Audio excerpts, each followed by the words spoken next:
1 लाख लोग बड़े ही आराम से भोजन प्राप्त कर सकेंगे। बड़ी ही शुद्धता से यह भोजन आधुनिक मशीनों द्वारा निर्माण किया जाएगा।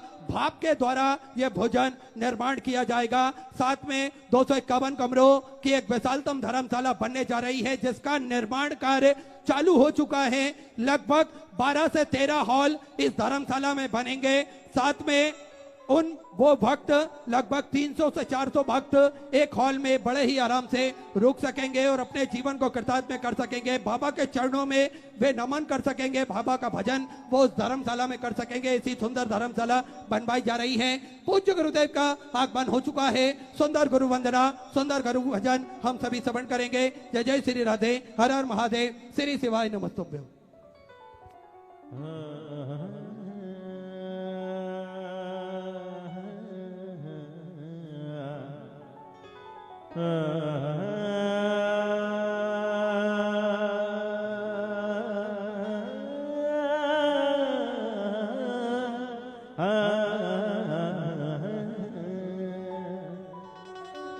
गुरुर्ब्रह्मा गुरुर्विष्णु गुरुर्देवो महेश्वरा गुरुर्साक्षात् परब्रह्म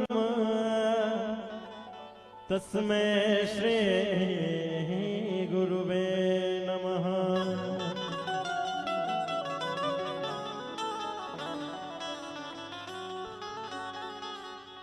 मुझे मिल गए मेरे गुरुवर यही, मुझे मिल गए मेरे गुरुवर यही, इन्हें छोड़कर अब न जाओ कहीं। मुझे मिल गए मेरे गुरुवर यही, मुझे मिल गए मेरे गुरुवर यही।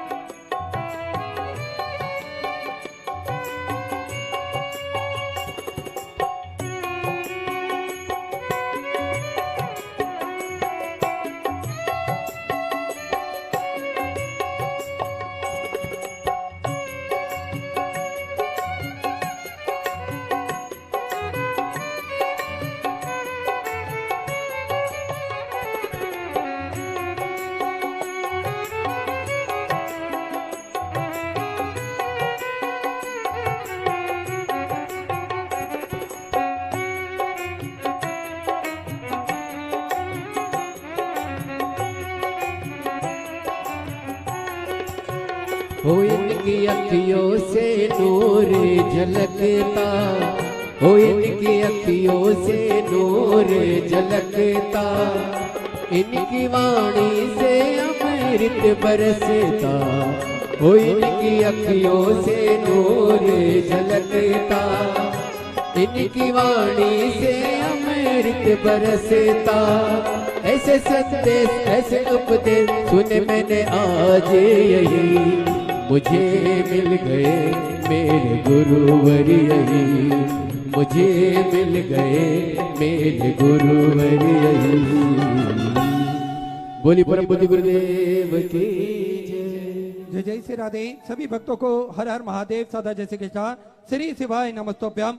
पूज्य गुरुदेव का आगमन हो चुका है। गुरुदेव व्यासपीठ पर मंचासीन हो चुके हैं। आप सबकी तरफ से व्यासपीठ को नमन करते हुए हम सबके प्रिय, हम सबके लाडले ठाकुर कल्लू जी महाराज के चरणों में नमन करते हुए, परम सत्य परम आदरणीय विश्वविख्यात पूज्य गुरुदेव के पावन चरणों को नमन करते हुए और आप सभी शिव भक्तों के चरणों में नमन करते हुए सुंदर कथा के तीसरे दिवस में हम सभी प्रवेश करेंगे। उससे पहले जो भी भक्त पूज्य गुरुदेव के स्वागत के लिए पधारे हैं, उन सभी पावनसारी पुण्यसारी भक्तों के नाम जो अति शीघ्र मंच पे पधारे। श्री पुष्कर नारायण जी भाटी समाज से भी बड़े ही आदर और सम्मान से मंच पे पधारे। श्री कालीचरण जी दास खंडेलवाल बड़े ही आदर और सम्मान से मंच पे पधारे। डॉक्टर विष्णु जी चौधरी बड़े ही आदर और सम्मान से मंच पे पधारे। पूर्व शिक्षा राज्य मंत्री विधायक वसुदेव जी देवनानी बड़े ही आदर और सम्मान से मंच पे पधारे। शिव स्वरूप जी महर्षि चेयरमैन नगर पालिका से बड़े ही आदर और सम्मान से मंच पे पधारे। श्री कमल जी पाठक पूर्व चेयरमैन नगर पालिका से बड़े ही आदर और सम्मान से मंच पे पधारे। वरिष्ठ प्रचारक राष्ट्रीय स्वयंसेवक संघ से शिव हरि जी बड़े ही आदर और सम्मान से मंच पे पधारे। ज्योतिष आचार्य पंडित कैलाश नाथ जी दादेश से बड़े ही आदर और सम्मान से मंच पे पधारे। पूर्व शिक्षा मंत्री नसीम जी अख्तर बड़े ही आदर और सम्मान से मंच पे पधारे। सुंदर आज जिन दानदाताओं ने, जिन बाबासाओं ने श्रावण के पावन महीने में अपनी सहयोग राशि समर्पित की, उन सभी पावनसारी पुण्यसारी दानदाताओं के नाम गिरवर सिंह जी की तरफ से 500 रुपए की सहयोग राशि आपने समर्पित की। हनुमान सिंह जी की तरफ से 500 रुपए, रघुवर सिंह जी की तरफ से 500 रुपए की सहयोग राशि आपने समर्पित की। विटनेर सिंह जी की तरफ से 2100 रुपए, वीरेंद्र सिंह जी की तरफ से 1100 रुपए की सहयोग राशि आपने समर्पित की। विटेर सिंह जी की तरफ से 2101 रुपए की सहयोग राशि समर्पित की। सुभाष चंद जी की तरफ से, आशीष कुमार जी गट्टा की तरफ से सुंदर 2100 रुपए की सहयोग राशि समर्पित की। स्वर्गीय रमेश चंद जी, विनय कुमार जी की तरफ से 2100 रुपए की सहयोग राशि आपने समर्पित की। हजारी लाल जी, सुबोध कुमार जी की तरफ से सुंदर 500 रुपए की सहयोग राशि आपने समर्पित की। श्रीमती मोनिका जी केवट कोरबा छत्तीसगढ़ से 500 रुपए की सहयोग राशि आपने समर्पित की। रेचा जी उपाध्याय जबलपुर मध्य प्रदेश से 500 रुपए। ममता अनुपम जी त्रिपाठी इंदौर मध्य प्रदेश से 500 रुपए की सहयोग राशि आपने समर्पित की। संजय कुमार जी प्रधान की तरफ से कांगड़ा हिमाचल प्रदेश से 500 रुपए। कंचन जी काटले की तरफ से गोंदिया महाराष्ट्र से 1001 रुपए। नीलम जी गुप्ता देवरिया उत्तर प्रदेश से 500 रुपए की सहयोग राशि समर्पित की। गुप्ता में 1100 रुपए। नंदा जी अटपिया की तरफ से काकेर छत्तीसगढ़ से 500 रुपए। प्रेम प्रकाश जी की तरफ से देवरिया उत्तर प्रदेश से 500 रुपए की सहयोग राशि समर्पित की। विनायक जी विठल जी कुलकर्णी की तरफ से पुणे महाराष्ट्र से 2200 रुपए। शिशु पाल जी की तरफ से दिल्ली से सुंदर आपने 500 रुपए की सहयोग राशि समर्पित की। माया जी गुप्ता यमुनानगर से सुंदर 11,000 रुपए की सहयोग राशि अपने बाबा को प्रेषा दाम जो समर्पित की। बहुत बहुत बधाई। सुंदर विचार आपके सुंदर सहयोग राशि आपने समर्पित की। सुशील कुमार जी हमीरपुर उत्तर प्रदेश से 500 रुपए। श्रवण कुमार जी मिश्रा की तरफ से अर्धो उत्तर प्रदेश से 500 रुपए। पुष्पा देवी कोलकाता वेस्ट बंगाल से 500 रुपए। शकुंतला शत्रुघ्न सिंह जी ठाकुर की तरफ से राजनांदगांव छत्तीसगढ़ से 1600 रुपए। नताशा जी चौहान सागर मध्य प्रदेश से 500 रुपए। स्वर्गीय राजेंद्र सिंह जी राजपूत की स्मृति में सुंदर 1100 रुपए।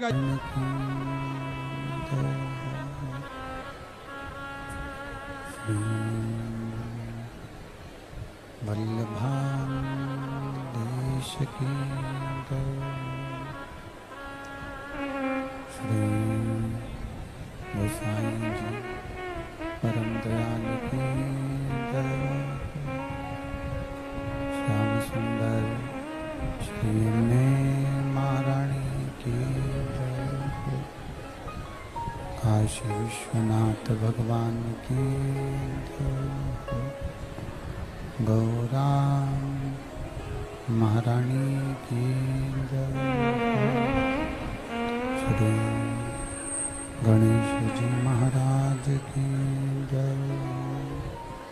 सरस्वती मात की जय।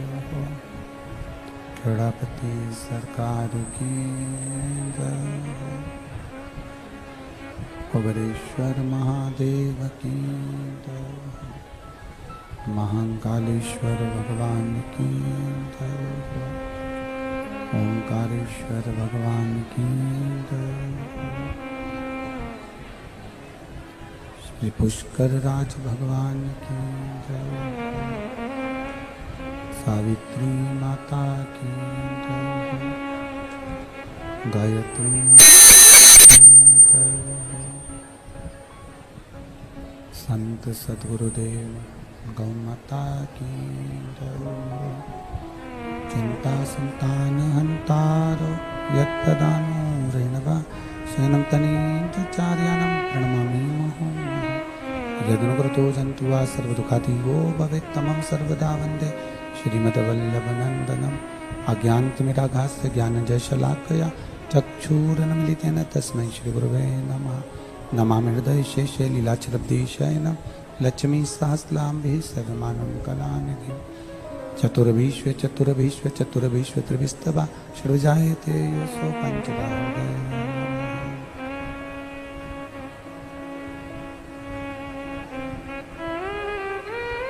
बोलो विश्वनाथ भगवान की जय।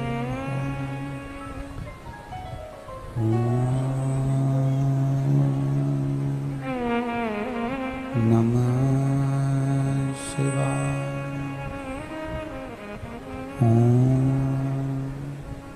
नमः शिवाय।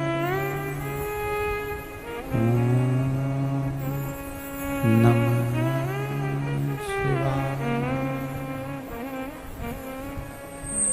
नमः शिवाय। ओम नमः शिवाय। ओम नमः शिवाय।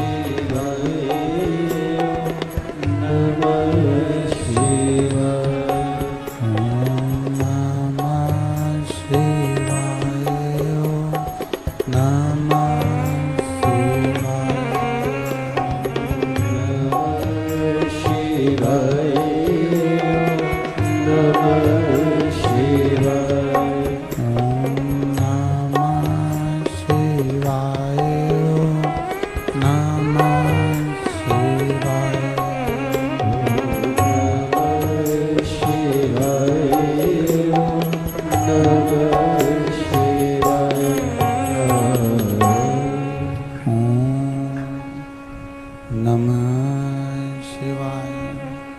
ओम नमः शिवाय।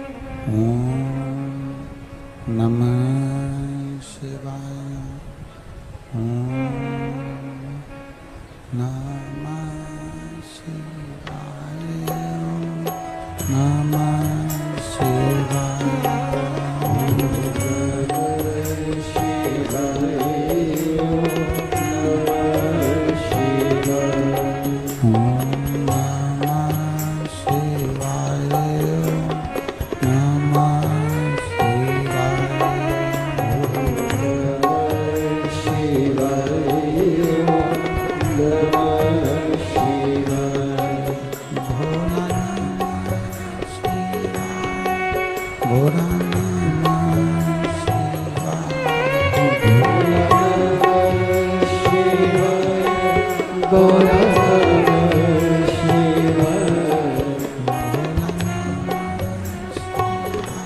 नमः विश्वनाथ भगवान की जय।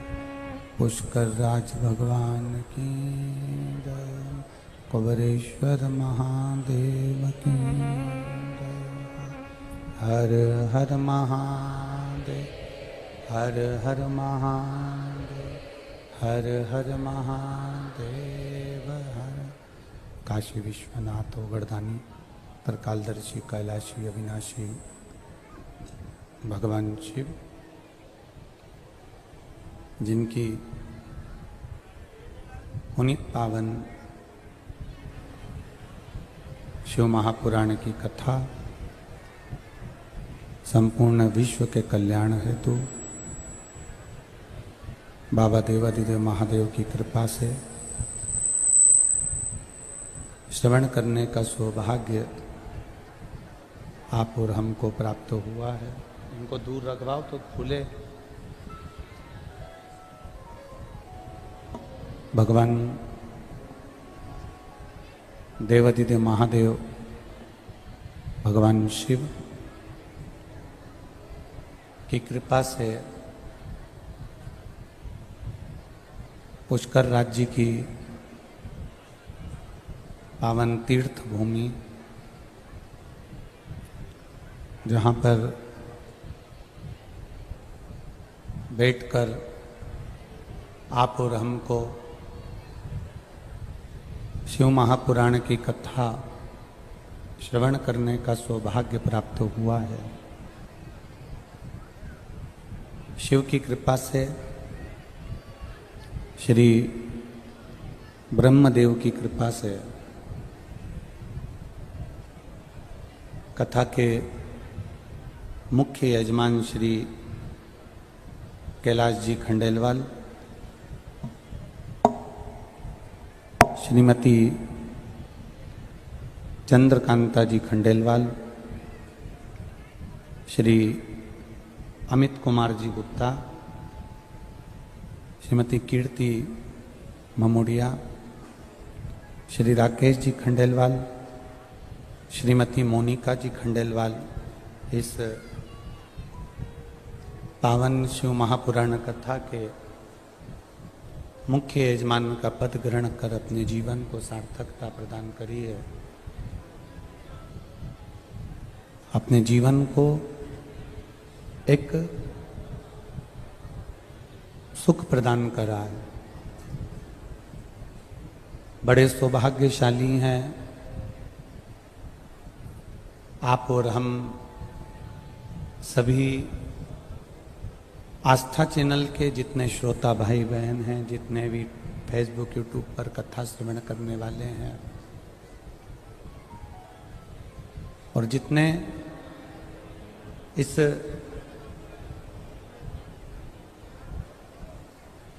कथा के मंडप में विराजमान, पंडाल में विराजमान सभी श्रोता भाई बहन,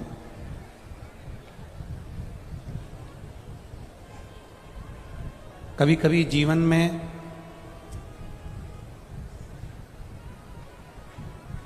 ऐसा भी समय आ जाता है कि जिस समय पर हम अच्छा करने का प्रयास करते हैं और वो अच्छा हो नहीं पाता है। वैसी बेस जैसा दिख रहा है। क्लियर आवाज नहीं आ रही है हमको।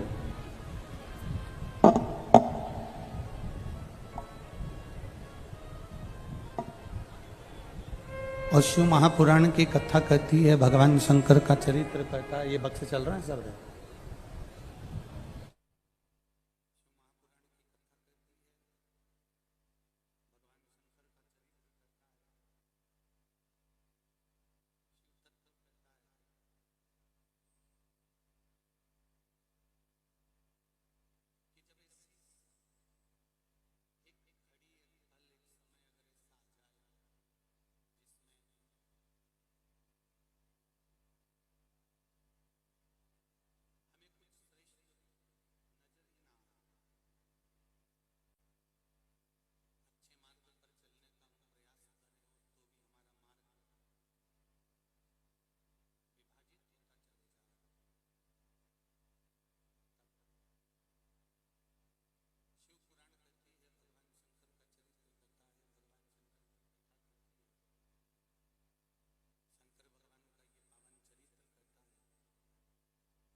उतारना प्रारंभ करो।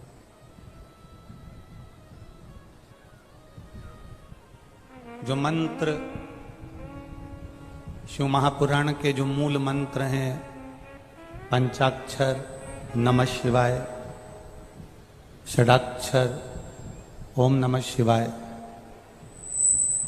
या श्री शिवाय नमस्तुभ्यम,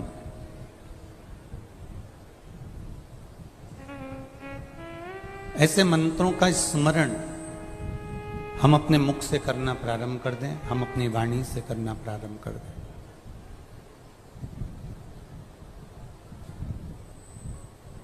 पुष्कर राज की ये पावन जो धरा है, पुष्कर राज की जो ये भूमि है, पूरे भारत की भूमि पर कहीं ब्रह्मा जी के मंदिर नहीं है। केवल एक भूमि पुष्कर राज की ऐसी है जहां ब्रह्मा जी का मंदिर निर्मित है।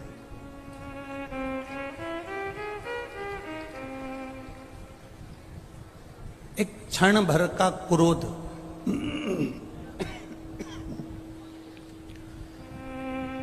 एक क्षण भर का क्रोध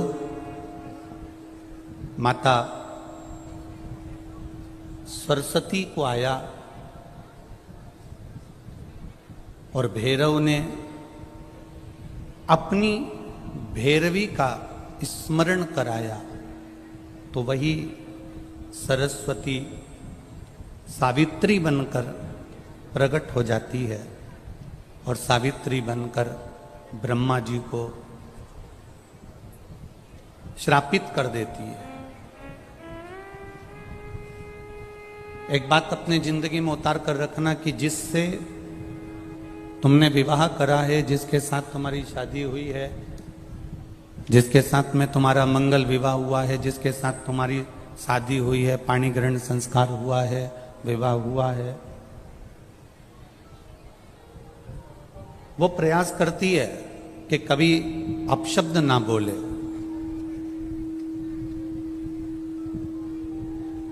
पति भी प्रयास करता है कि अपनी धर्म पत्नी को आड़ा टेढ़ा शब्द का संबोधन ना दिया जाए।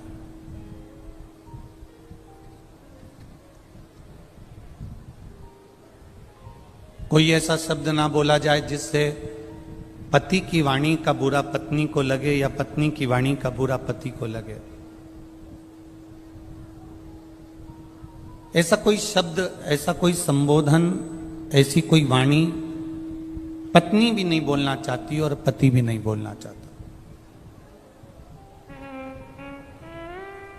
हमने एक बात पहले की कथा में कही है, अगर आपके स्मरण में होगी तो आप लोगों ने अगर सुना होगा, अगर आस्था चैनल पर आप कथा सुनते होगे तो आपके स्मरण में होगी।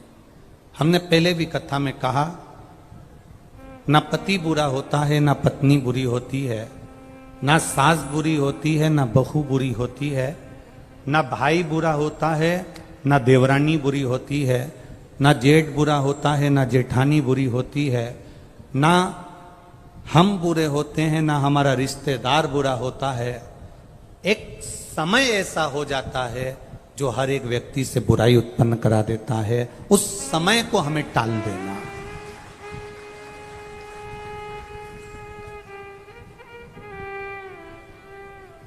सरस्वती माता कब सावित्री बन जाती हैं? कब सावित्री माता सरस्वती बन जाती हैं? कब पार्वती दुर्गा बन जाती हैं? कब पार्वती माँ काली बन जाती हैं? कब लक्ष्मी वैकुंठी बन जाती हैं? कब माता लक्ष्मी अपने आनंद सुख को देने वाली धान्य लक्ष्मी, संतान लक्ष्मी, वैभव लक्ष्मी, सिद्ध लक्ष्मी, प्रतिष्ठा लक्ष्मी बन जाती हैं? समय का कोई ठिकाना नहीं होता। व्यक्ति बुरा नहीं है। घर में आने वाली तुम्हारी बहू बुरी नहीं है। बहू कभी जिंदगी में बुरी नहीं होती। अगर बुरी होती तो वो तुम्हारे बेटे से शादी नहीं करती, पहले ही मना कर देती कि मेरे को इससे शादी नहीं करना। बुरी नहीं है, बहू बुरी नहीं है, सास बुरी नहीं है। सास अगर बुरी होती तो अपनी रकम को तुड़वाकर, अपने जेवर को तुड़वाकर बहू के लिए रकम नहीं बनवाती, बहू के लिए जेवर नहीं बनवाती। बहू बुरी नहीं है, सास बुरी नहीं है, पति बुरा नहीं है। परिस्थितियां कुछ ऐसी बन जाती हैं, कुछ समय की घड़ी, पल, क्षण, चक्र ऐसा चल जाता है जिसके कारणवश हमारे भीतर बुरा हमको नजर आने लगता है, बुरा हमको दिखने लगता है।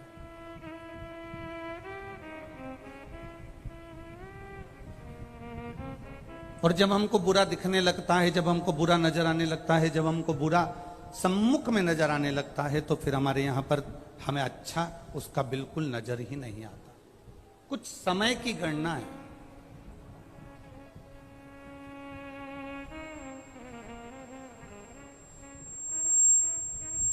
हम कर्म कर कर भूल जाते हैं, पर हमें भान नहीं हो पाता कि हमने कर्म कौन सा करा। एक प्रसंग आपने सुना होगा, एक प्रसंग अपनी जिंदगी में उतारा होगा। भगवान कृष्ण कारागार में माता देवकी और वसुदेव को छुड़ाने के लिए गए, तब भगवान कृष्ण की जो उम्र थी वो 14 वर्ष की थी। कितने वर्ष के हैं? जम के बोलो जरा। 14 वर्ष।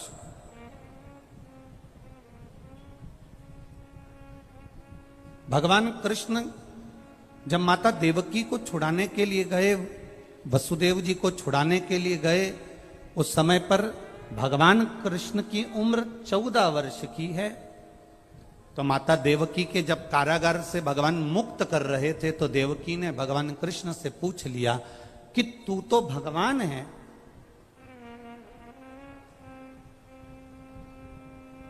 तू नारायण है, तू कृष्ण है, तू राम है, तू परमात्मा है, तू विष्णु है, तू दत्त है,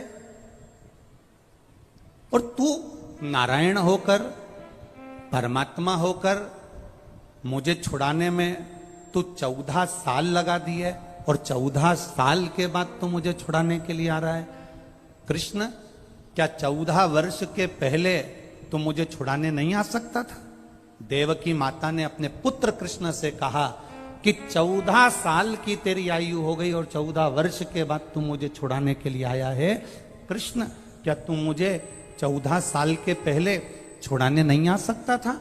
भगवान कृष्ण ने कहा, मां 14 वर्ष के पहले मैं आ जाता, पर पुराना हिसाब पूरा नहीं हो पाता। मां, जिस समय पर मैं राम बना था उस समय पर तूने केकई बनकर मुझे 14 साल के लिए वन भेजा था, इसलिए 14 वर्ष का हिसाब आज पूरा हुआ।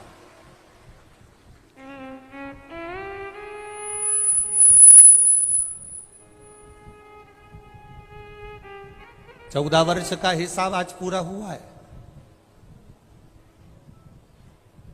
तूने मुझे 14 वर्ष के लिए वन करा था, वन भेजा था।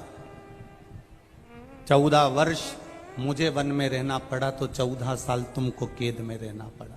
ये हिसाब है मनुष्य जीवन का। देवकी ने कहा, अगर मैं केकई थी तो यशोदा कौन है? भगवान कृष्ण कहते हैं वो यशोदा राम अवतार में जो मेरी मां कौशल्या थी, जो 14 साल मेरा इंतजार करी थी, वो यशोदा मेरी मां कौशल्या। तूने मुझे 14 वर्ष के लिए वन भेजा तो 14 साल तुम्हें कैद में रहना पड़ा। वो 14 साल मेरा इंतजार करती रही, मेरा बेटा आएगा, मेरा पुत्र आएगा। रोती रही, मेरी याद में बिलखती रही, मेरी याद में अपनी आंखों के आंसू बहाती रही। इसलिए यशोदा जी की गोद में मुझे 14 साल रहना पड़ा, क्योंकि वो छोड़ना नहीं चाहती थी। कर्म कैसा है आपका? कर्म की गति कैसी है आपकी? पहले भी आपको कहा, आज फिर कहते हैं, मत बुरे कर्म कर बंदे वरना पछताएगा। भगवान की आंखों से तू बच नहीं पाएगा, तू बच नहीं पाएगा। अरे ओ अज्ञानी मत कर नादान, अरे ओ अज्ञानी मत कर नादान। तेरे कर्म का फल भी तू ही पाएगा, जैसा किया तूने तेरे आगे आएगा। मत बुरे कर्म कर, मत बुरे कर्म कर वरना पछताएगा। भगवान की आंखों से तू बच नहीं पाएगा, तू बच नहीं पाएगा। कोई बुरा नहीं है संसार में, ना पिता बुरा है, ना माँ बुरी है, ना पत्नी बुरी है, ना पति बुरा है, ना भाई बुरा है, ना सखा बुरा है, ना सास बुरी, ना ननन बुरी, ना बहू बुरी, कोई बुरा नहीं। हम जो अदालत में तलाक लेने के लिए जाते हैं, पति पत्नी दोनों अदालत में तलाक लेने के लिए खड़े रहते हैं। हम उनसे हमेशा कहते हैं थोड़ा सा इंतजार करो, इतनी जल्दी निर्णय मत लो कि मुझे तलाक चाहिए, इतनी जल्दी मायके में जाकर मत बैठ जाओ कि मैं इस व्यक्ति के साथ रह नहीं सकती, मुझे ये बिल्कुल नहीं होना, मेरे सामने नहीं होना, मैं इसके साथ एक मिनट नहीं रह सकती। मान लो तलाक ले भी लिया, तुमने जिद पकड़कर तलाक ले लिया और मालूम पड़े तुमने दूसरी शादी कर ली, अभी तो तुमको जो भेरू मिला था उस पे कम सिंदूर चढ़ा था, अगला जो मिला पूरा सिंदूर चढ़ा हुआ मिल गया तो क्या कर लो। हमारा केवल इतना सा कहना है, तलाक का निर्णय लेने से पहले, अपने परिवार को तोड़ने से पहले, हम बेटे से भी कहेंगे और बेटी से भी कहेंगे, हम सास से भी कहेंगे और बहू से भी कहेंगे, हम पिता से भी कहेंगे और पुत्र से भी कहेंगे, हम बेटी के माता पिता से भी कहेंगे तो हम बेटे के माँ बाप से भी कहेंगे। कोई बुरा नहीं है, बुरा है हमारा समय। ये समय को थोड़ा निकल जाने दो, सब अपने आप अच्छा होते चले जाएगा। उस समय की कीमत को पहचान, हम समय की कीमत नहीं जान पा रहे, हम अपने समय को नहीं पहचान पा रहे। हम सोचते हैं कि, और देखो ये तो सीधी सीधी बातें, माताएं जब हलवाई जब भोजन बनाता है इतना बड़ा कड़ाव रखता है, बड़ा सारा कड़ाव, उसमें एक बोरी शक्कर डालता है, रवा डालता, हलवा बनाता, सीरा बनाता, उसके पास में एक पलटा होता है, बोलो होता है कि नहीं होता, वो खोचा पलटा, क्या बोलते इधर इसको, पलटा। वो पलटा, उसका नाम ही पलटा है। पलटे का मतलब है कि उसको नीचे से ऊपर पलट देना, ऊपर से नीचे पलट देना। क्यों पलट देना? क्योंकि वो जले ना। अर्थात समय का इंतजार करो। किसी देवता के पास में पलटा नहीं है, पर मेरे शंकर भगवान के पास में त्रिशूल जो दिखता है वो पलटे जैसा ही है। उसका काम केवल पलटने का है, कब नीचे से ऊपर कर दे और कब ऊपर से नीचे कर दे किसी को नहीं मालूम पड़े। किसी देवता के पास में पलटा नहीं मिलेगा। तुम देख लो, भगवान विष्णु के पास में चक्र है, चक्र से क्या वो हलवा पलट सकता है, सीरा पलट सकता है? भगवान के पास में गदा है, गदा से क्या सीरा पलट सकता है? बोलते जाओ, पलट जाएगा क्या? तलवार है, तलवार से सीरा पलट जाएगा? नहीं। पर त्रिशूल एक ऐसा है जो पलटने का भी काम कर देता है। वो मेरे देव अधिदेव महादेव के पास में है, उसने अपने पास संजो कर रखा है, वो पलट देता है। भाग्य को पलटने में देरी नहीं, थोड़ा समय जरूर लग सकता है। आप इतनी जल्दी निर्णय मत लेना कि मैं इसके साथ नहीं रह सकती, ये मेरे साथ नहीं रह सकता। हमें एक दूसरे के साथ नहीं रहना, बस आज के बाद हम एक दूसरे का मुंह नहीं देखेंगे किसी के कहने पर, चाहे इधर वाले समझाएं चाहे उधर वाले समझाएं। मेरा बेटियों से, मेरा बेटों से निवेदन है, आपका निर्णय आपके पास में है। आपको सोचना चाहिए कि हम घर परिवार अगर छोड़कर, एक अपने माता पिता को छोड़कर इसके साथ अगर शादी करी है, थोड़ा एडजस्ट करने का प्रयास करेंगे।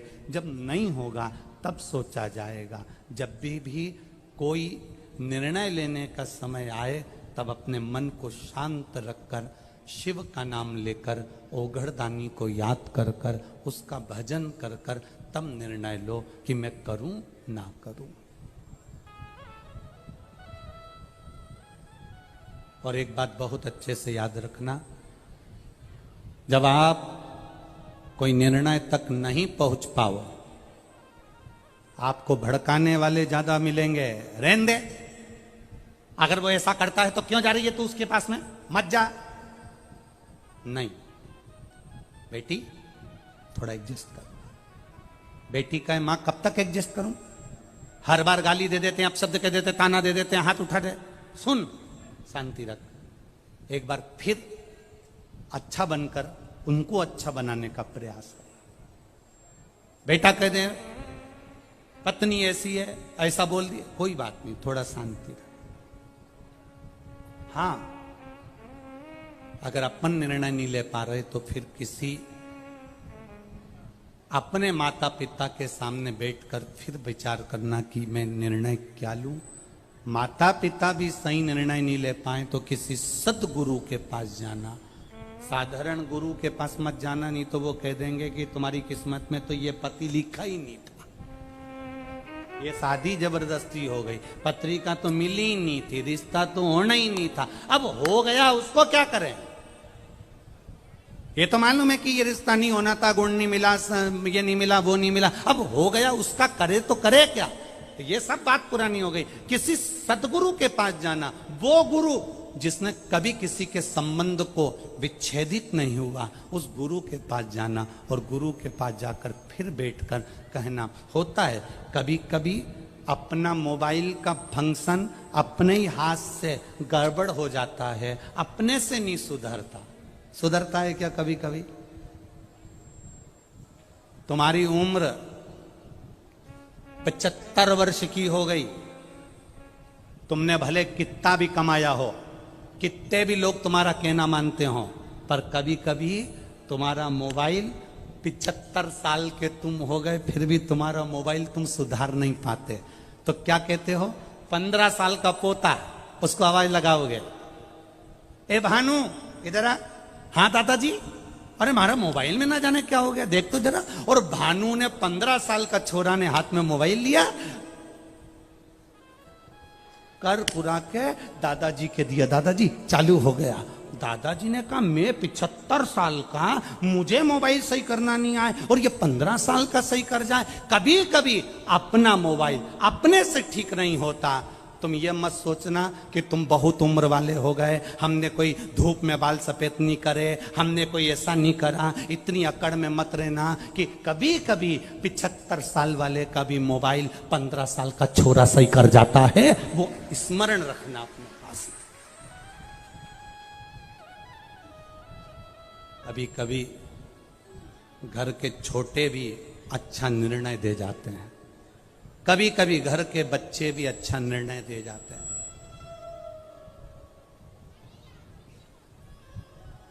अहंकार में निर्णय नहीं लिए जाते। तुम भले 75 साल के हो गए, तुम भले 80 साल के हो गए, तुम भले 70 साल के हो गए, कभी कभी मोबाइल घर का बच्चा सुधार देता है। और अगर बच्चे से भी नहीं सुधरता, घर के व्यक्ति से नहीं सुधरता, तो फिर मोबाइल को दुकान वाले के पास भेजा जाता है। दुकान वाला कहता है इसको 7 दिन तक यहाँ पड़े रहने दो, मैं कंपनी में भेजूंगा, कंपनी से सुधर के यहाँ आ जाएगा। बोलो सही है कि गलत है? कंपनी में जाएगा, वहां से सुधर कर आ जाएगा। कितना दिन लगेगा? का 7 दिन लगेगा। बस अगर तुम्हारी बुद्धि काम ना करे, तुम्हारा चित्त काम ना करे, सही निर्णय तुम अपने बेटा बेटी के लिए ना दे पाओ, तो फिर 7 दिन के लिए शिव पुराण में जाकर बैठ जाना। कंपनी में अगर जाकर बैठ गए तो मोबाइल ठीक हो सकता है। 7 दिन कंपनी में मोबाइल को ले जाकर पटक दो, ठीक हो सकता है।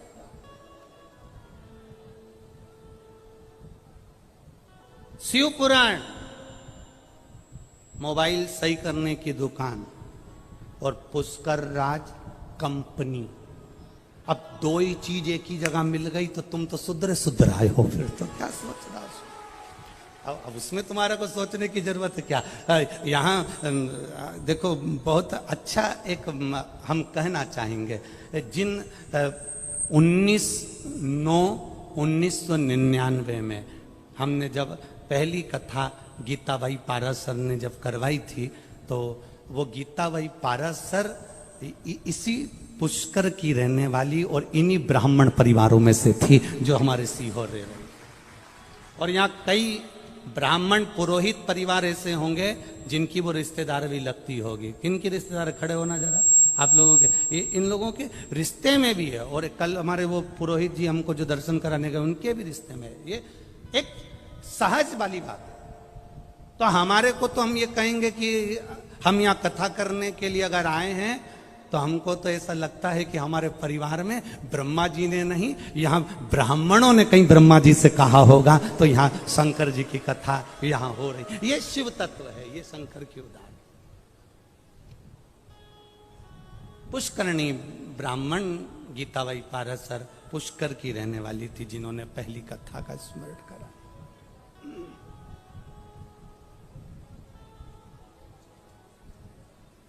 अब थोड़ा निर्णय लेने में देरी हो, थोड़ा चलेगा।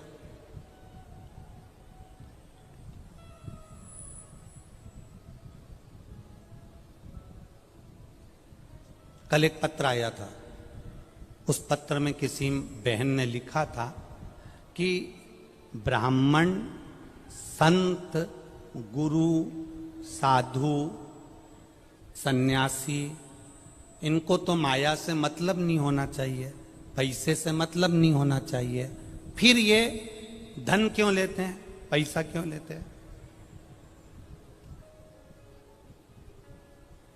अब राजस्थान वाले हैं, जरा प्रश्न थोड़ा भारी करते हैं।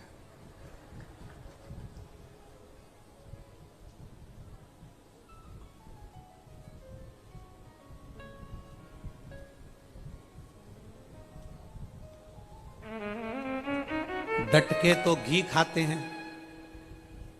कौन? अरे बोलो बोलो जम के। राजस्थान के लोग डट के घी केवल खाते नहीं है, राजस्थान मारवाड़ का एक एक व्यक्ति जितना खाता नहीं है घी, उससे दुगना मेहमानों को खिला देता है। ये वो राजस्थान, ये कोई साधारण है क्या राजस्थान? अब तो किसी ने पूछा, गुरुजी ब्राह्मण, संत, साधु, गुरु, पंडित, जितने साधु, सन्यासी, तपस्वी, इनको तो माया से मतलब नहीं होना चाहिए, धन से मतलब नहीं होना चाहिए, फिर ये पैसा क्यों लेते हैं, फिर ये धन क्यों लेते हैं, ये माया क्यों लेते हैं? तो मेरा निवेदन केवल इतना है कि संत, साधु, गुरु, सन्यासी, ब्राह्मण, ये सब तुमसे पैसा, माया इसलिए लेते हैं कि माया भी रोती है कि हमारी कब काया सुधरेगी। जब साधु संत के हाथ में आती है, साधु संत उसे भंडारे भोजन में लगा देता है, तो माया की भी काया पलट जाती है। इसलिए संत, ब्राह्मण, साधु, गुरुजन, सन्यासी, तपस्वी, साधक, उपासक, ये धन तुमसे लेकर माया की काया पलटने में लगा दे।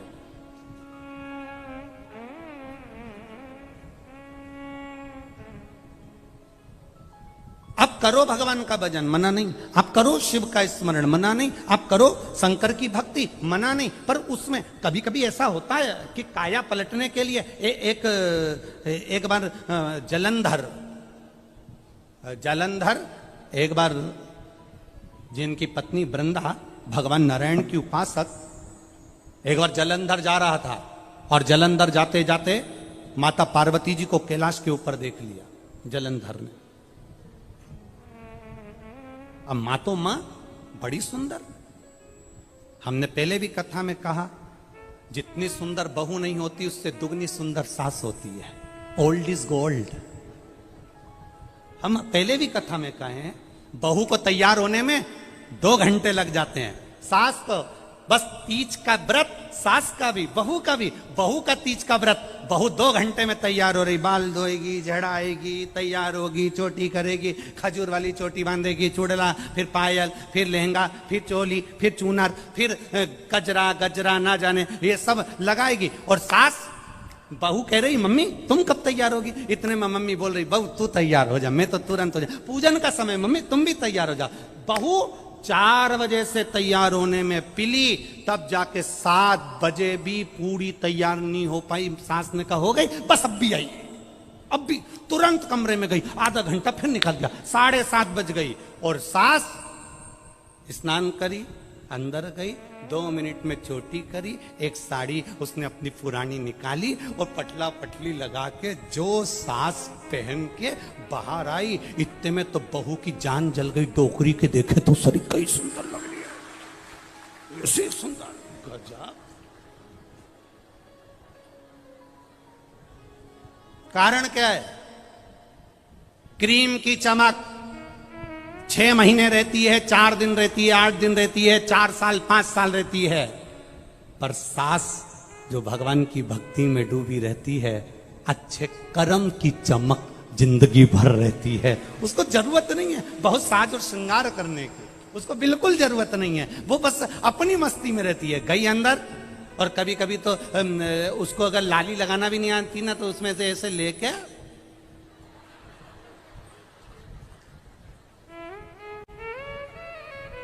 और इतने में बहू ने कह दिया मम्मी यहां पे पाउडर ज्यादा दिख रहा है, तो इतने में मुंह में से जरा सा थूक लिया। ओल्ड इज गोल्ड, उसको मतलब ही नहीं। उसकी भक्ति, उसका भजन, उसका कीर्तन, उसका मंत्र जाप, उसका स्मरण और उसका परिवार के प्रति समर्पण, केवल सास का ही नहीं, बहू जो अपने परिवार के प्रति समर्पित रहती है उसको ब्यूटी पार्लर जाने की जरूरत नहीं पड़ती, वो खुद ब्यूटी क्वीन बन जाती है, अपने आप सुंदर हो जाती है, अपने आप उसमें सुंदरता दिखती है, अपने आप। और नहीं तो कहीं कहीं की रहती है। एक पत्नी ने नई साड़ी पहनी, त्योहार का दिन था, पति से पूछा मैं कैसी लग रही हूं। अब पति ने मन में विचार करा, सुबेरे सुबेरे कौन मूड खराब करे, पर पत्नी भी इतनी जिद्दी थी, वो जब तक पति से पूछे नहीं तब तक वो काम पे जाए नहीं। तैयार होके बाल मल धो के कंगा कंगी करके बढ़िया जोरदार झुमका झुमकी पहन के साड़ी माड़ी का पल्लू इधर पिन से टच करके और पति से आके पूछी मैं कैसी लग रही हूं। पति ने कुछ नहीं बोला, पत्नी ने पति का हाथ पकड़ा, कैसी लग रही हूं। पति बोले ऐसी लग रही जैसे हरी घास में भैंस चल रही है। अब तू पूछने गई क्यों पहले तो, और पूछा है तो उसने बोल दिया, जो उसको लगा उसने बोला, ये तो अपना मन का भाव है, जो बोल दिया, जो स्मरण में आया वो बोल दिया। अब यहां जलंधर ने माता पार्वती जी को देखा और पार्वती जी बड़ी सुंदर मां माता माता बड़ी सुंदर है मां।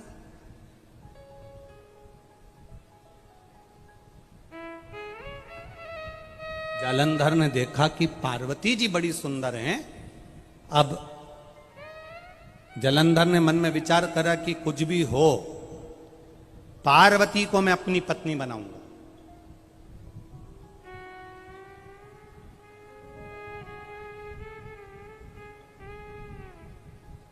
पहले एक कथा में कहा था, दूसरे की नारी, दूसरे का धन, दूसरे का मकान, दूसरे का वैभव देखकर कभी अपनी दृष्टि को गलत मत होने, कभी मत होने। जालंधर ने गलती कर दी और जालंधर ने देखा पार्वती जी बड़ी सुंदर है, मैं इनसे विवाह करूंगा, मैं इनसे शादी करूंगा। अब पार्वती जी तक ये खबर लेकर कौन जाए कि पार्वती जालंधर तुमसे शादी करना चाहता है, जालंधर तुमसे विवाह करना चाहता है? इस खबर को लेकर जाएगा कौन? इस सूचना को लेकर पार्वती जी तक पहुंचेगा कौन? चंद्रदेव को बुलाया, चंद्र ने मना कर दिया। इंद्रदेव को बुलाया, इंद्र ने मना कर दिया। सबको बुलाया, गरुण वरुण सब आए, परंतु सबने मना कर दिया। सूचना पहुंची ब्रह्मा जी के पास में। ब्रह्मा जी भगवान ब्रह्मदेव के पास में सूचना पहुंची कि जालंधर पार्वती जी के पास में विवाह का प्रस्ताव भेज रहा है, यह अच्छी बात नहीं है। और ब्रह्मा जी ने पहुंचकर तुरंत जालंधर को समझाने का प्रयास करा। जालंधर, यह तुम्हारा निर्णय ठीक नहीं है। जालंधर, तुम किसी पर नारी पर अपनी दृष्टि दो। भगवान देवाधिदेव महादेव की धर्म पत्नी मां जगत जननी, मां जगत धात्री, मां दुर्गा भवानी, माता पार्वती पर तुम अपनी दृष्टि दे रहे हो, यह ठीक नहीं है। जालंधर, यह श्रेष्ठ नहीं है।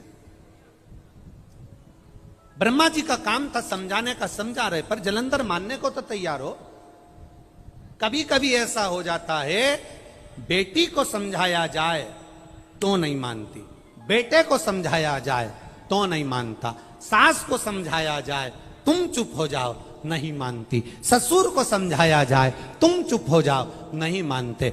भाई को समझाया जाए तुम चुप हो जाओ, नहीं मानते। फिर वही बात है, समय की घड़ी ऐसी चलती है जिस समय पर क्रोध जब उपजता है कोई मानने को तैयार नहीं होता, और जब पूरा काम बिगड़ जाता है तब सब आंख से आंसू ढालकर फिर रोते हैं, चुप बैठे रहते हैं। जलंधर को समझाया, जलंधर को समझाने का प्रयास करा, जलंधर को समझाने के लिए अग्रण्य आए। ब्रह्मा जी ने जलंधर को समझाने का प्रयास करा, ब्रह्मदेव ने जलंधर को समझाने का प्रयास किया, समझाया, नहीं माने। कोई राजी नहीं हुआ कि पार्वती जी के पास में विवाह का प्रस्ताव कौन लेकर जाएगा। केतु को बुलाया, केतु राजू नहीं हुआ। राहु को बुलाया तो राहु से जलंधर ने कहा, जब पार्वती के साथ अगर मेरा विवाह हो गया तो मेरा जो राज्य है राहु तुझे दे दूंगा। लालच आ गया, लोभ बढ़ गया, लालच बढ़ा।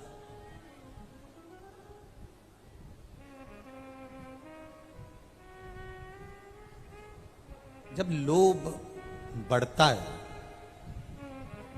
तब व्यक्ति की जिंदगी को नष्ट कर देता है। बड़ा लोभ व्यक्ति के जीवन को नष्ट करता। लोभ, दुकान पर बैठे हो, सुबह 8 बजे से लेकर सुबह रात्रि को 9 बजे तक तुम्हारी दुकान खुली रहती है। त्योहार आया, तुमने दुकान को और लंबा समय तक खोलना प्रारंभ करा। शरीर में रोग बढ़ता चले गया, शरीर में कष्ट बढ़ता चले गया। बड़ा लोभ बढ़ा, शरीर बेकार, शरीर में कष्ट आया। एक चीज पुष्कर राज की धरा पर हमको सुनने को भी मिली और देखने को भी मिली।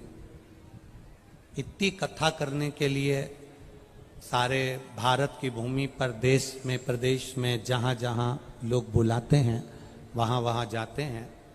ये कथा होने के बाद में ये 11 तारीख को पूरी हो जाएगी। 12 तारीख को अलवर राजस्थान में 1 बजे से 4 बजे तक वहां चालू हो जाएगी।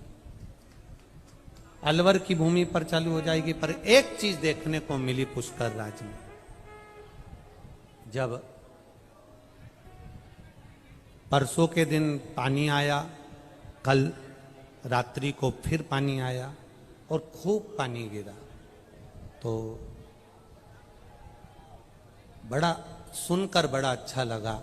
जब भक्तों ने मैसेज करा सीहोर कुबेरेश्वर धाम पर, और कुबेरेश्वर धाम से आशीष जी के पास में मैसेज आया कि गुरु जी को कहना कि पुष्कर राज में जहां कथा चल रही है उस कथा के आसपास में जो होटलें हैं, धर्मशालाएं हैं, जैसे ही रात्रि को पानी आया तो पंडाल की व्यवस्था देखते हुए सारे होटल वालों ने अपने अपने दरवाजे खोल दिए और सबको अपने अपनी होटल में प्रवेश दे दिया।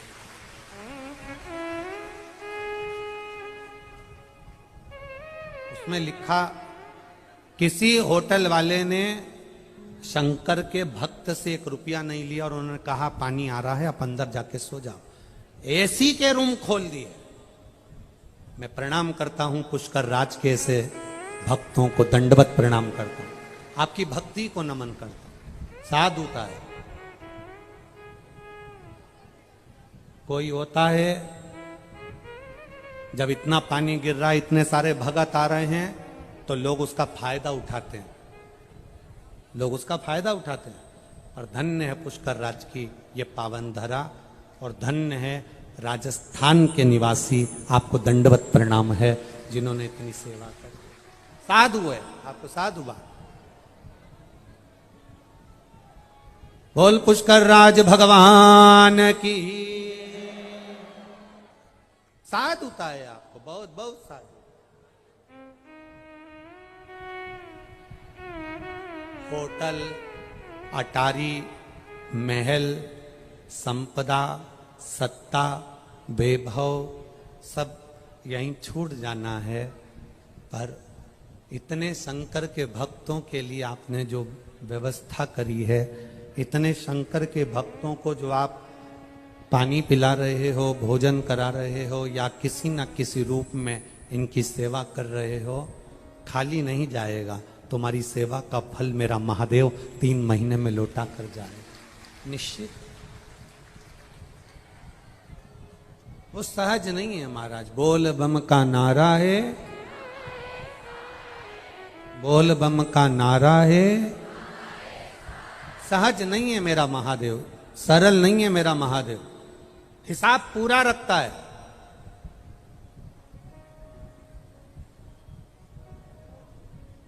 पूरा हिसाब है उसके पास। राहु के मन में लोभ जागृत हो गया।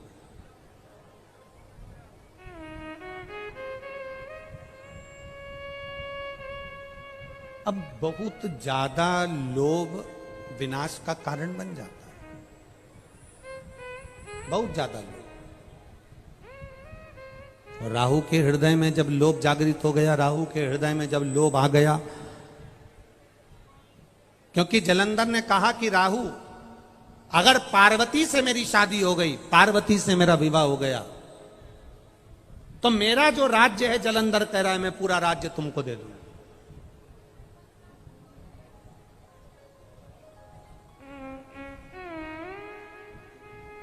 ये पूरा संपूर्ण राज्य मैं आपको दे दूंगा।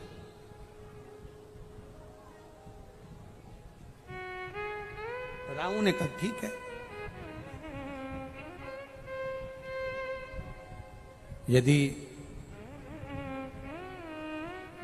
ये संपूर्ण राज्य मुझे मिल रहा है, संपूर्ण राज्य मुझे प्राप्त हो रहा है, ये संपूर्ण राज्य अगर मुझे मिल रहा है, तो मुझे विवाह का प्रस्ताव ले जाने में क्या दिक्कत है? मैं विवाह का प्रस्ताव ले जाता हूं।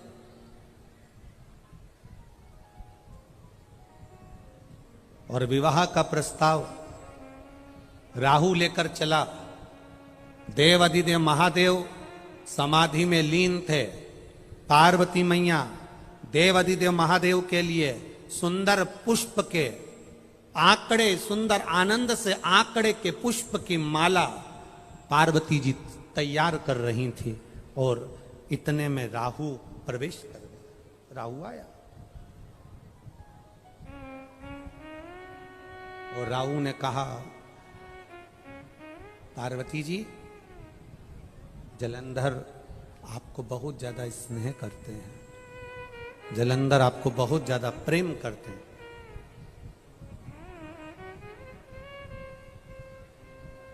वो आपसे विवाह करना चाहते हैं। जैसे ही राहु ने कहा कि जलंधर आपसे विवाह करना चाहते हैं, सुनते से पार्वती जी को क्रोध नहीं आया, महादेव जी को क्रोध आ गया। पार्वती को क्रोध क्यों नहीं आया? उसका एक कारण है कि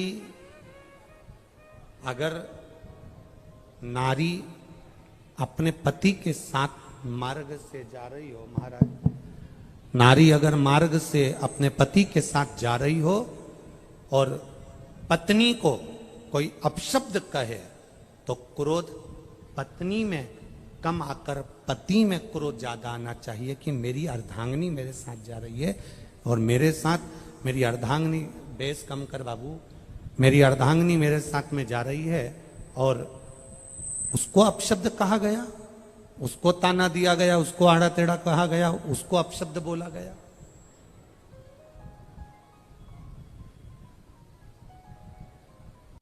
पहले तो एक हिम्मत बांधो।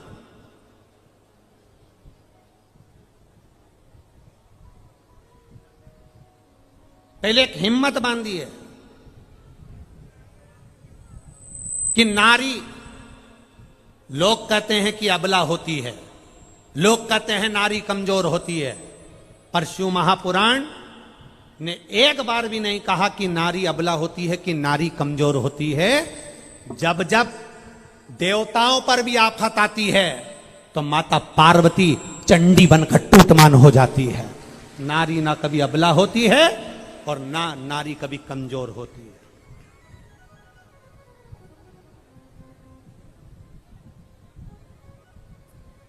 ये दुनिया के लोगों ने एक कह दिया नारी कमजोर है। नारी काहे की कमजोर है? किस बात से कमजोर है नारी?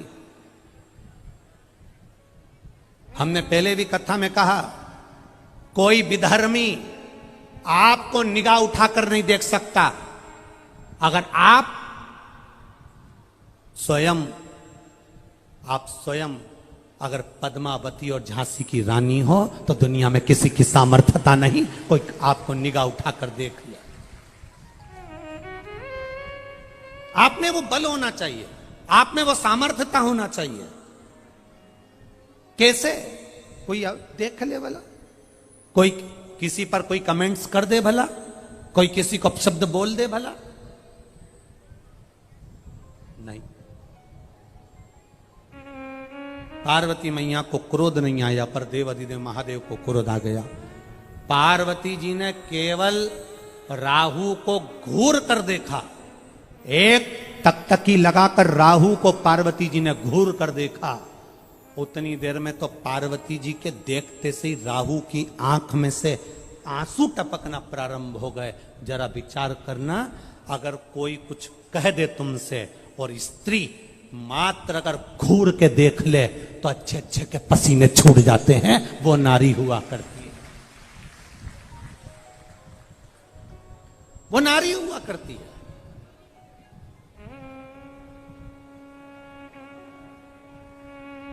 कभी कभी बड़े एक बहुत विचित्र बात है, बहुत थोड़ा ध्यान देना हो। हमारी बात का लोग थोड़ी गलत जगह लेकर चले जाते हैं, परंतु उम्मीद है कि जितने शंकर के श्रोता हैं वो वाणी को समझते हैं, उस बात को बहुत ध्यान करते हैं। एक पहले ऐसा नियम था, बहुत पहले की बात है, बहुत पहले की बात है। पहले ऐसा नियम था, पति मर जाता था तो पत्नी ऐसा हाथ जोड़कर अर्थी के पीछे पीछे चलती थी और पति के साथ, बोलो बोलो जम के बोलो, सती हो जाती थी। था कि नहीं था ऐसा नियम? पहले ऐसा नियम था।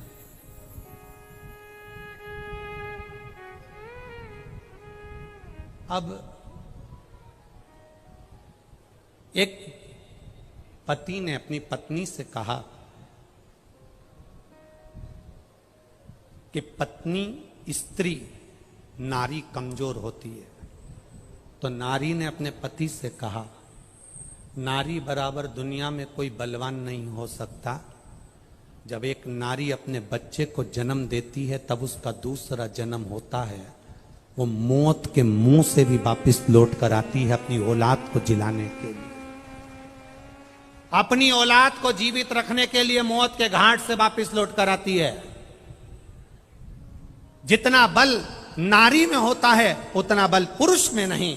इतने में पति ने कहा, पत्नी में इतना बल नहीं जितना पुरुष में होता है।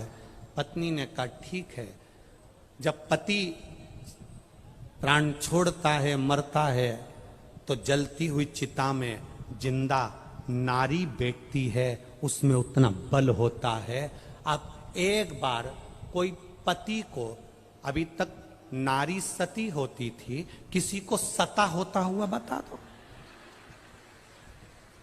कोई एक ढूंढ कर लेकर आओ जो सता हो गया, एक नहीं मिलेगा। नारी में बल होता था। पति को अर्थी पर, चिता पर लेकर गोदी में बैठ जाती थी, लाल चूनर ओढ़कर, पूरा श्रृंगार कर कर पूरा गांव देखता था, और नारी की बलता यह होती थी कि वो सती हो जाए। पर अब तुम कह रहे हो कि तुम इतने बलवान हो, तो पत्नी मरे तो सता क्यों नहीं हो गए? एक बलवता दिखाओ।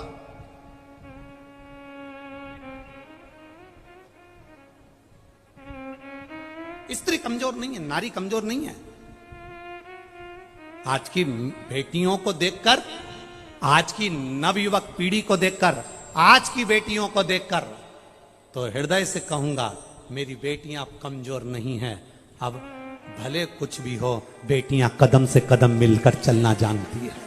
कमजोर नहीं है मेरी बेटियां।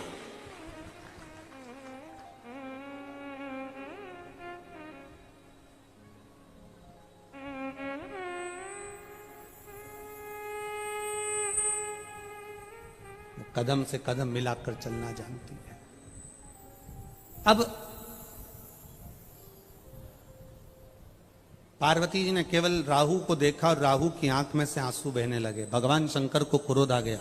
इतना क्रोध देवाधिदेव महादेव को आया, इतना क्रोध आया, इतना क्रोध आया कि क्रोध के कारण जैसे शंकर भगवान को क्रोध आया था और ब्रह्मा जी के समय पर नख से अपने पैर के अंगूठे के नख को तोड़ा और काल भैरव को प्रकट करा, काल भैरव से कहा कि ब्रह्मा का सिर काट दो, ऐसे ही शिव जी को जलंधर का विवाह प्रस्ताव जो राहु लेकर आया था उसको देखकर क्रोध आ गया। और इतना क्रोध मेरे महादेव को आया कि उनके क्रोध से एक गण प्रकट हो गया।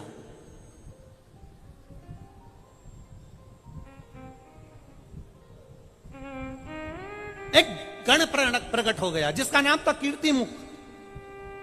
क्या नाम है? कीर्तिमुख।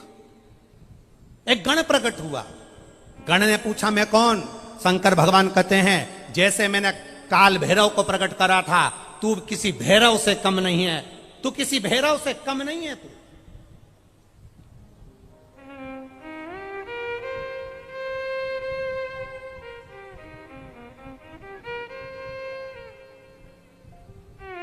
तू किसी भैरव से कम नहीं है।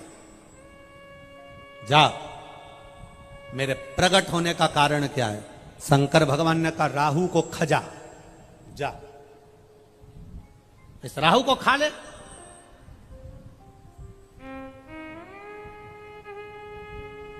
अब राहु तो भागा।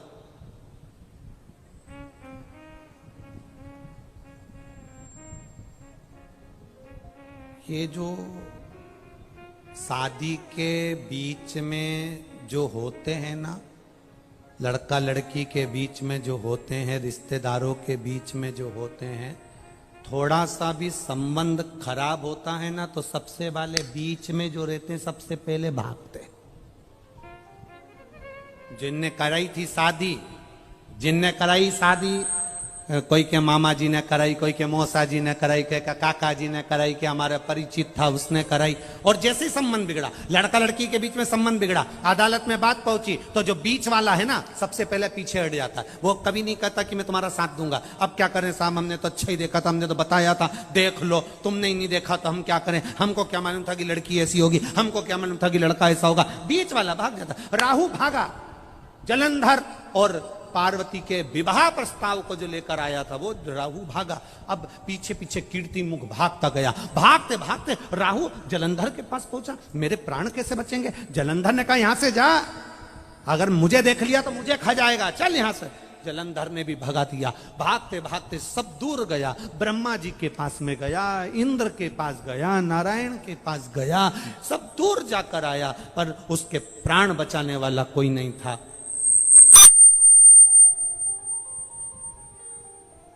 उसके प्राण बचाने वाला कोई नहीं था। भागते भागते भागते भागते आखिरी में उसने देख लिया कि कोई प्राण नहीं बचा रहा। तब शंकर जी के एक शिवालय में जाकर बैठ गया। हाथ में जल का पात्र भरने के लिए पात्र भी नहीं था। हाथ की अंजलि में सरोवर के जल को भरा। हाथ की अंजलि से भी जल नीचे गिरने लगा। अपने तन का वस्त्र लेकर उसको जल में भिगोकर देवाधिदेव महादेव को चढ़ाकर उनको प्रसन्न कर रहा था। तब शिव जी प्रसन्न हो गए, क्योंकि भोला तो भोला है। श्राप दिया था, मारने के लिए आतुर हुए थे। इतने में शंकर जी ने कहा बोल राहु क्या चाहिए? राहु कहता है कीर्तिमुख से बचा लीजिए, वो मुझे खा जाएगा, प्रभु रक्षा करिए। शंकर जी ने राहु को अपने जटा में छुपा लिया। जटा में छुपाया। जब जटा में छुपाया इतनी देर में कीर्तिमुख आया। कीर्तिमुख ने कहा भोलेनाथ राहु तुम्हारी जटा में छुपा है, उसको मुझे खाना है, बाहर निकालो। शंकर भगवान कहते हैं अब उसे मत खा, मुझे प्रकट करा था राहु को खाने के लिए, भूख लग रही है, मैं किसको खाऊं? शंकर भगवान ने कहा तू मेरा गण है, एक काम कर, भूख लग रही है, तू अपने आप को खा जा। कीर्तिमुख ने अपने हाथ पांव शरीर खाना चालू कर दिया। खाते खाते कीर्ति मुख पूरे शरीर को खा गया, केवल मुख बचा। तब शंकर भगवान से कहता है मेरे मुख का क्या करूं? शिव जी कहते हैं चिंता मत कर, तू मेरा गण है, मेरे कहने को तूने माना है, मेरे कहने पर तू अपना पूरा शरीर खा गया। तेरा ये मुख काल भैरव का एक स्वरूप कीर्ति मुख के नाम से रहेगा।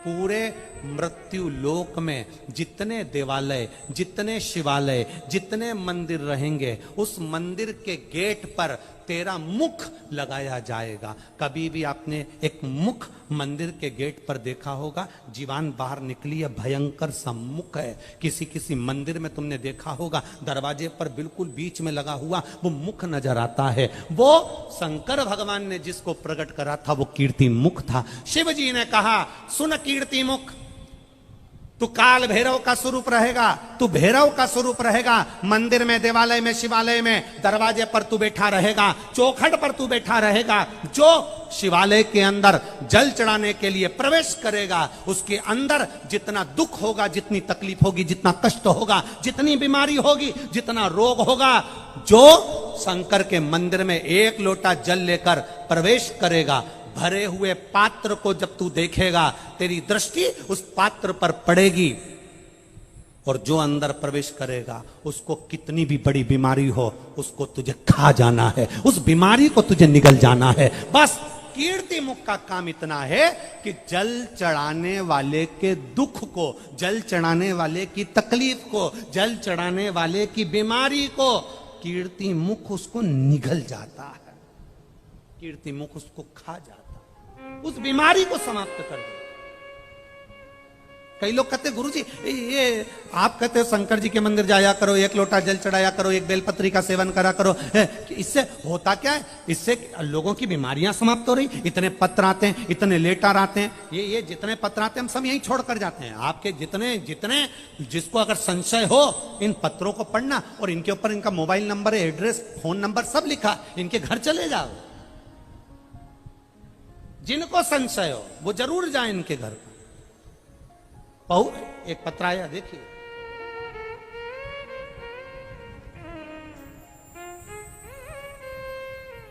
गुरुजी मैं बबलू कंवर निवासी परबतसर जिला नागौर की रहने वाली हूं। कहीं बैठी हो तो हाथ हिला सकती हैं।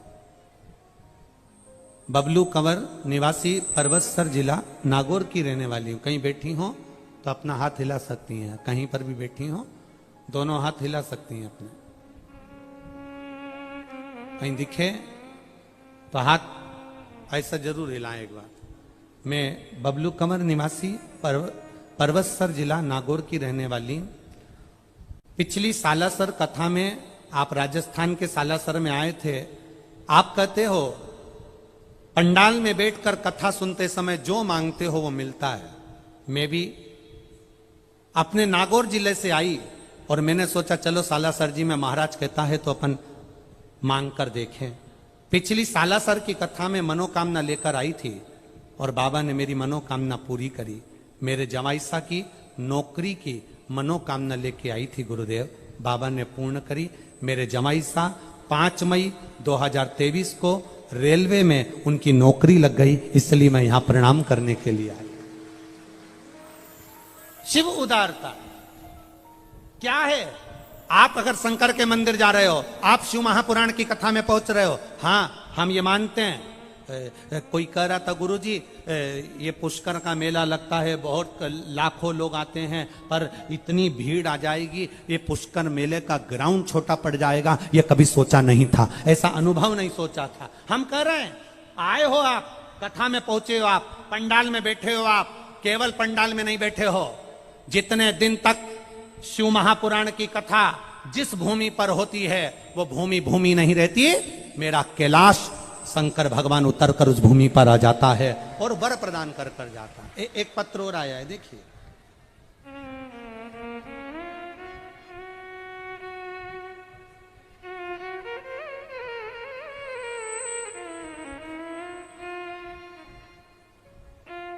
सुनील बाथम, मंजू बाथम, नगर अजमेर, पियर भोपाल मध्य प्रदेश का है। कहीं बैठी हो तो हाथ हिला सकती हैं।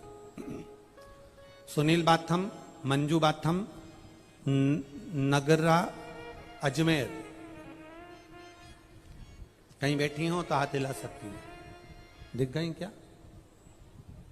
अच्छा उधर हैं तो हाथ हिला दीजिएगा दीदी, आप जहां पर भी बैठे हो दोनों हाथ हिला दीजिएगा। गुरुदेव 12 साल से संतान का सुख नहीं था। सब जगह से मना कर दिया गया था कि तुम्हें संतान नहीं होगी। ऐसा कोई देवता का स्थान नहीं, कोई देवी का स्थान नहीं जहां नहीं गए, प्रणाम नहीं करा, संतान का सुख नहीं हुआ। आपकी कथा 2 साल से सुनना प्रारंभ करा। इसके पहले 1 साल पहले और सुनी।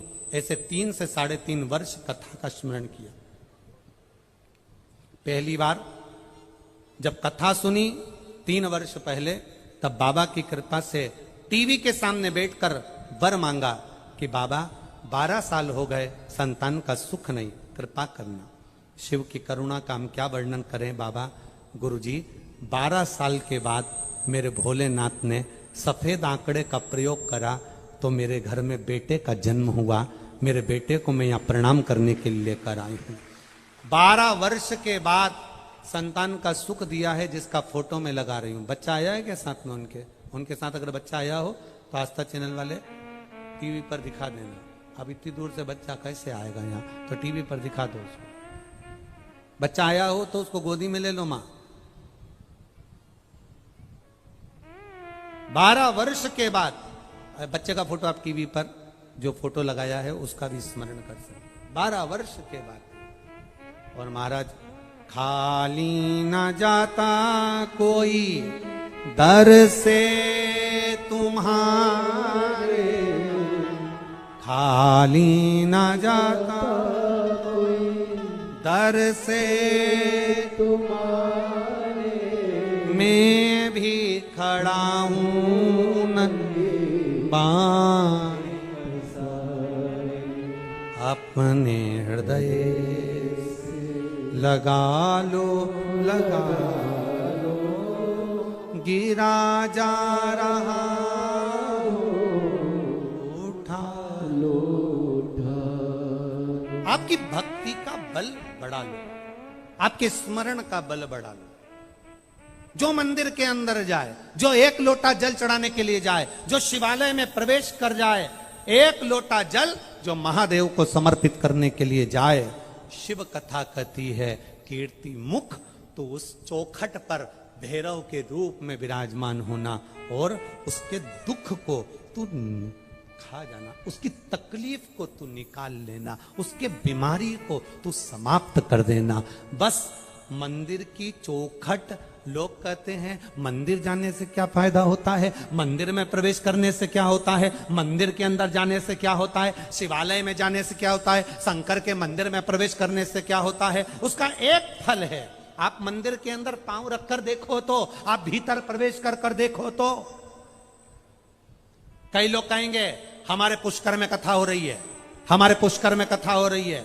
कई पुष्कर के लोग भी ऐसे होंगे जो भीड़ को देखकर यहां तक पहुंच भी नहीं पाएंगे। हमारा उनसे निवेदन है, ये बार बार नहीं होने वाली है। कोई भाग्य जगे होंगे और ब्रह्मा जी को अच्छा लगा होगा तो यहां बुला लिया। कठिन, बहुत कठिन है यहां तक पहुंचना। अजमेर में बैठे हुए लोग सोचेंगे 15 किलोमीटर पर हो रही है, भीड़ बहुत हो रही है, कैसे जाएं, क्या करें।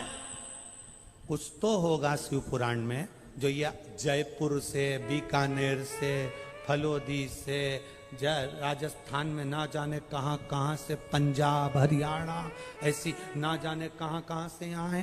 कुछ तो इनकी झोली में बाबा ने भरा होगा, तब तो ये यहाँ पहुंचे हैं। और बाबा लुटाने के लिए आया, और अगर आप उसके दरवाजे तक पहुंचकर नहीं लूट पाए तो तुम्हारी जिंदगी बेकार है महाराज। गए वो लुटाने को आया।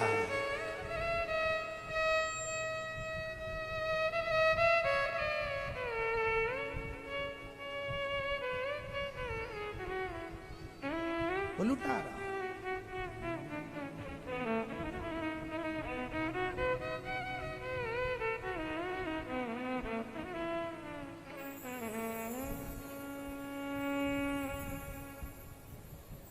शिव के सिवा कहीं दिल ना लगाना, शिव के सिवा कहीं दिल ना लगाना,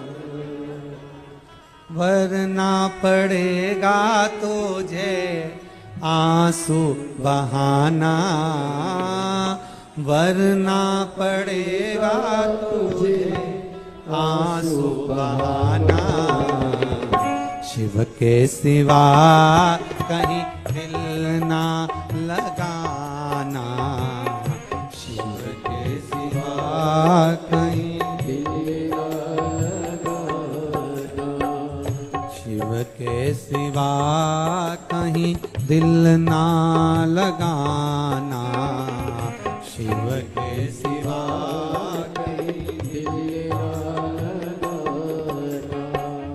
वरना पड़ेगा तुझे आंसू बहाना, वरना पड़ेगा तुझे आंसू बहाना, ओ वरना पड़ेगा तुझे आंसू बहाना, वरना पड़ेगा तुझे आंसू बहाना, भोले के सिवा कहीं दिल ना लगाना, भोले के सिवा कहीं दिल ना लगाना,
शंभो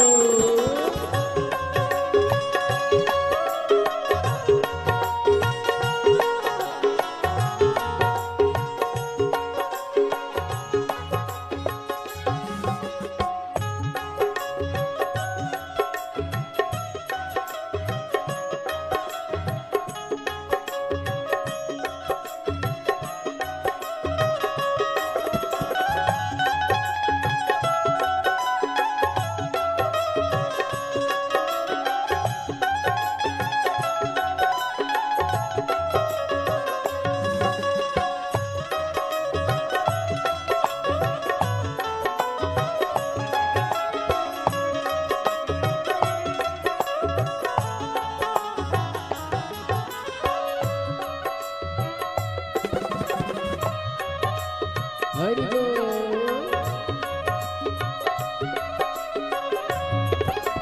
जय हो।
आंसू बहाना।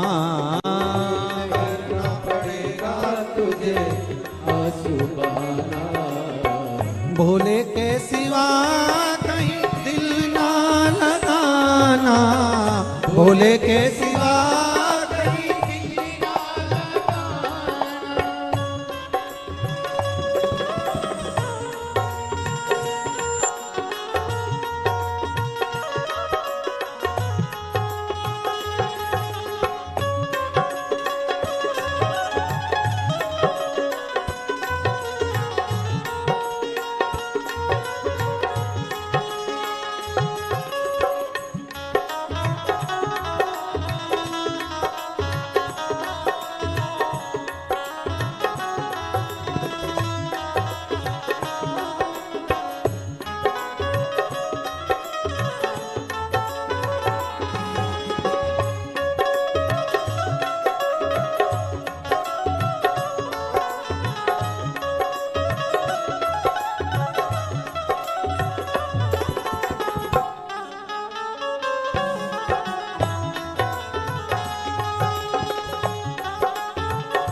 वक्त गवाना, भोले के सिवा कहीं दिल ना लगाना, भोले के सिवा कहीं दिल ना लगाना।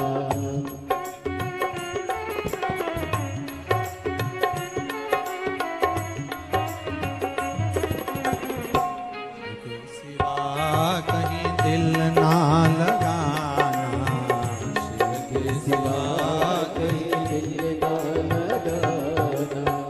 वरना पड़ेगा तुझे आंसू बहाना, वरना पड़ेगा तुझे आंसू बहाना। भोले के सिवा कहीं दिल ना लगाना, भोले के सिवा कहीं दिल ना लगाना। वरना पड़ेगा तुझे आंसू बहाना, वरना पड़ेगा तुझे आंसू बहाना। भोले के सिवा कहीं दिल ना लगाना, भोले के सिवा कहीं दिल ना लगाना। भोले के सिवा कहीं दिल ना लगाना, भोले के सिवा कहीं दिल ना लगाना। हार हार। अपने स्थान पर बैठकर भगवान देव अधिदेव महादेव से प्रार्थना करें। दिल से, मन से, बाबा से भाव से कहिए, दिल से प्रार्थना करिए, भाव से। जहां जगह मिले वहीं बैठ जाओ। कार्यकर्ता भी जो लोग खड़े हैं उनसे भी निवेदन है वो भी बैठकर प्रार्थना करो। ये मौका फिर नहीं मिलेगा। शिव महापुराण की कथा के अंतर्गत जो अपन प्रार्थना कर चल रहा है, इनको कान लगा के सुनो। शिव महापुराण की कथा के अंतर्गत जो अपन भगवान शिव से प्रार्थना करते हैं ये चल नहीं रहा है। भगवान शिव से निवेदन करते हैं, प्रार्थना करते हैं, बाबा उसको स्वीकार करता है। दिल से, देवाधिदेव महादेव से भाव के साथ में कहिए, दिल से बाबा से प्रार्थना करिए। श्री शिवाय नमस्तु, श्री शिवाय नमस्तुभ्यं, श्री शिवाय नमस्तुभ्यं, श्री शिवाय नमस्तुभ्यं, श्री शिवाय नमस्तुभ्यं। भोला सब दुख काटो, ओ भोला सब दुख काटो। शिव शंकर जपो तेरी माला, भोले बाबा जपो तेरी माला।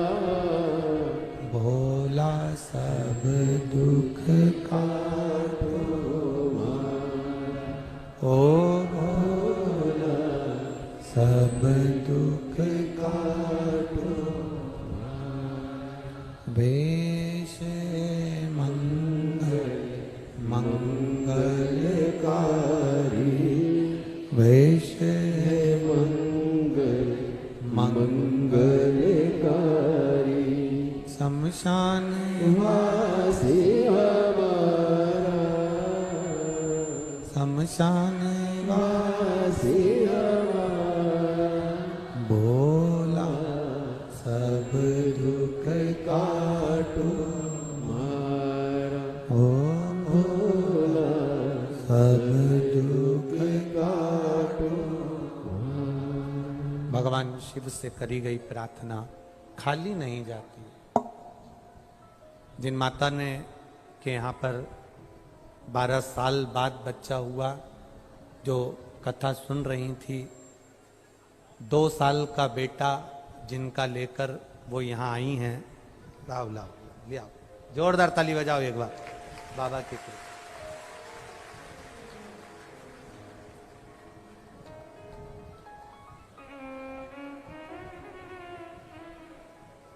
उन्होंने पत्र में लिखा कि बाबा को धोख लगाने के लिए 2 साल से इंतजार कर रही हूं अपने बेटे को लेकर कि शिव पुराण में जाकर प्रणाम करूं और दूर नहीं जा सकती, इसलिए यहां ले आओ ले आओ। अरे लुटा दिया भंडार काशी कर दिया माला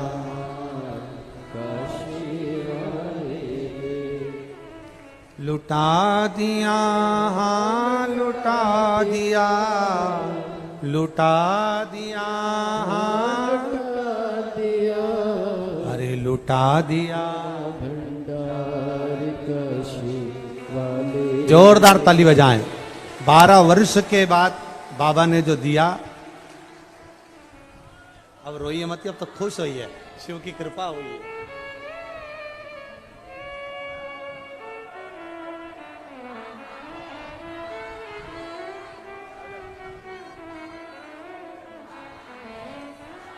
शिव करुणा सागर। शिव एक पत्र आया है, बड़ा बड़ा विचित्र पत्र है, देखिए बड़ा। गीता पटवा, राजस्थान, भीलवाड़ा, मांडल, सही बोला है? हाँ ठीक है, आप लोग समझ गए ना? हाँ ठीक है। गीता पटवा, राजस्थान, भीलवाड़ा, मांडल, मेरा मोबाइल नंबर ये। कहीं बैठी हैं गीता? गीता पटवा जी कहीं बैठी हैं?